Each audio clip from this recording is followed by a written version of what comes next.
Brenda, here we're standing in front of a painting of Mount Rainier and a campfire. This particular painting is a conversation about time. You have an active fire in the foreground that activates this kind of respite of thought and passages of time against what once was a very active piece of fire, which is the frozen image of Mount Rainier across the lake. You also are supported by that by two owls.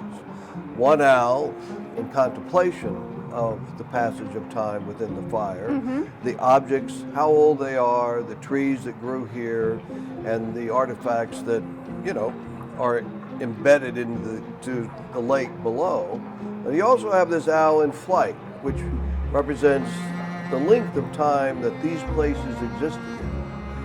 And so supporting two paintings on either side deal with that same conversation, the aurora borealis and the fire depicted in this one, and also another night painting with a full moon, the full moon as a symbol in Jungian psychology, as an archetype for eternity. And so this temporal moment of the now colliding with this symbol of eternity brings time into the conversation that we're in today. Yeah, and certainly the volcano easily brings time into that discussion as well. When I look at this painting, I think about fire above ground and fire below ground, because we know that Mount Rainier is part of the Cascade volcanic range, is still a very active volcano beneath the surface.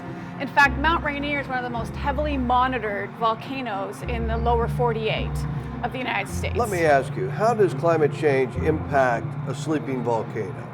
Well, the volcanic processes themselves, that is, the magma coming up, is not going to be impacted by climate change. Those forces are plate tectonic forces. Yeah, but I have a theory then.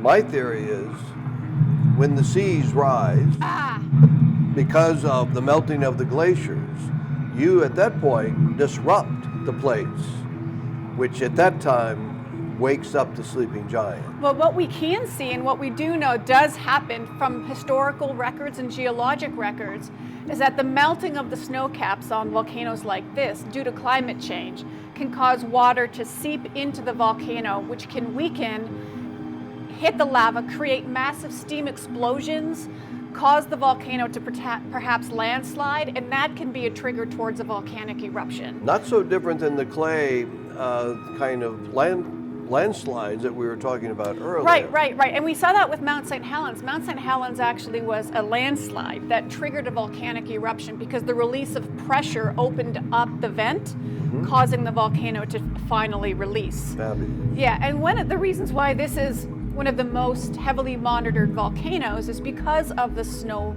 cap that's on it. When snow caps melt because of the heat and intermix with lava, they create an ash, they create a special devastating volcanic feature known as a lahar. And a lahar is basically very toxic, I'm sure. Very toxic. It is basically a mud flow made out of volcanic ash and water, which is essentially concrete. They travel down river valleys and basically bury and encase anything in its path. Yeah. And we have geologic evidence that Mount Rainier has produced these lahars many times in the geologic past, some of them coming very close to Seattle and Tacoma. So this depiction beautifully illustrates the sleeping fire, which we know of as lava, beneath the ground in juxtaposition to the beautiful fire that we have. Well, I love this conversation between science and art. I absolutely, it's so thrilling, to be a painter, because basically we operate the same with the same language, and different outcomes with that language.